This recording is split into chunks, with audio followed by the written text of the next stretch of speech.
अवधूत चिंतन श्री गुरुदेव दत्त श्री स्वामी समर्थ महाराज की जय। या कलियुगामध्ये माणसाला जर कुणी खऱ्या अर्थाने मार्ग दाखवू शकत असेल तर ते म्हणजे गुरु। गुरु हे अज्ञानातून ज्ञानाकडे, अंधारातून प्रकाशाकडे आणि दुःखातून समाधानाकडे नेणारा दीपस्तंभ आहे। श्री गुरुदेव दत्त हे केवळ देव नाहीत, तर ते चालते बोलते ब्रह्म आहेत। त्यांनी अवतार घेतले श्रीपाद श्रीवल्लभ, श्री नरसिंह सरस्वती आणि पुढे अक्कलकोटचे श्री स्वामी समर्थ महाराज। अक्कलकोटचे श्री स्वामी समर्थ महाराज हे दत्तगुरूंचे साक्षात अवतार होते। कोणालाही न सांगता दुःख ओळखणे, भक्तांच्या संकटात धावून येणे आणि एका शब्दात जीवन बदलून टाकणे हे स्वामींचे वैशिष्ट्य होते। आज आपण जी कथा ऐकणार आहोत ती केवळ गोष्ट नाही, ती एक अनुभव आहे, एक श्रद्धेची परीक्षा आहे आणि गुरूंवर संपूर्ण विश्वास ठेवल्यास आयुष्य कसे बदलते याचा जिवंत दाखला आहे। म्हणून या कथेचा प्रत्येक शब्द श्रद्धेने, शांत मनाने आणि गुरूंवर विश्वास ठेवून ऐका, कारण जिथे श्रद्धा असते तिथेच गुरुकृपा प्रकट होते। चला तर मग गुरुकृपेने सुरू करूया श्री स्वामी समर्थ महाराजांची एक अद्भुत आणि चमत्कारिक कथा। महाराष्ट्रातील एका लहानशा गावात नामदेव नावाचा गरीब पण निस्सीम दत्तभक्त राहत होता। दररोज पहाटे उठून तो दिगंबरा दिगंबरा श्रीपाद वल्लभ दिगंबरा हा जप करत असे। त्याचे जीवन साधे होते, पण अचानक त्याच्यावर संकटाची मालिका सुरू झाली। नोकरी गेली, घरात आजारपण आले आणि समाजात अपमान सहन करावा लागला। लोक म्हणू लागले, एवढा जप करून काय मिळालं?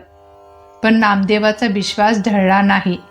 तो म्हणाला, गुरु परीक्षा घेतात, कृपा नक्की होईल। एका रात्री नामदेवाला स्वप्न पडलं। एक तेजस्वी योगी, हातात कमंडलू, डोक्यात जटा, ते म्हणाले, मी तुझी परीक्षा घेतली, अक्कलकोटला जा, माझा अंश तिथे तुझी वाट पाहतोय। नामदेव जागा झाला, डोळ्यातून अश्रू वाहत होते। तो ओळखून गेला, हे स्वतः श्रीपाद श्री दत्तात्रय महाराज आहेत। काही दिवसात नामदेव अक्कलकोटला पोहोचला। स्वामी समर्थ महाराज वटवृक्षाखाली बसले होते। नामदेव जवळ गेला, काहीही न बोलता चरणी पडला। स्वामी हसून म्हणाले, खूप उशीर केलास, मी तुला कधीच सोडलं नव्हतं। नामदेव स्तब्ध झाला, त्याला स्वप्न आठवले, तो रडू लागला। स्वामी म्हणाले, तुझ्या मनात शंका आली नाही म्हणून मी प्रकट झालो। उद्या सूर्योदयापूर्वी गावात परत जा। नामदेव आज्ञा पाळून परतला। पाहतो तो काय, त्याच्या सगळ्या अडचणी एका दिवसात दूर झाल्या। आजारी माणूस बरा झाला, नवीन नोकरी मिळाली आणि समाजात मान सन्मान मिळाला। त्याला उमगले, दत्तात्रय आणि स्वामी समर्थ वेगळे नाहीत, ते एकाच तत्वाचे रूप आहेत। गुरु कधीही आपल्याला सोडत नाहीत।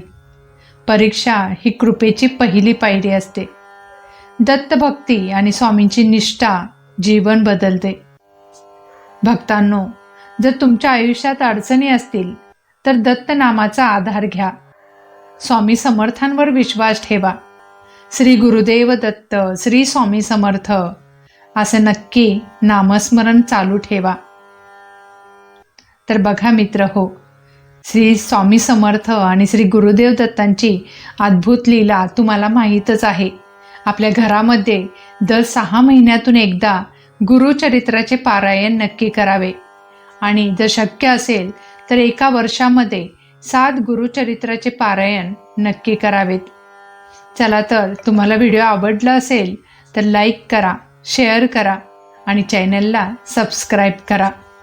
सेवा करा आणि सेवेकरी व्हा। श्री स्वामी समर्थ। जय जय स्वामी समर्थ। धन्यवाद।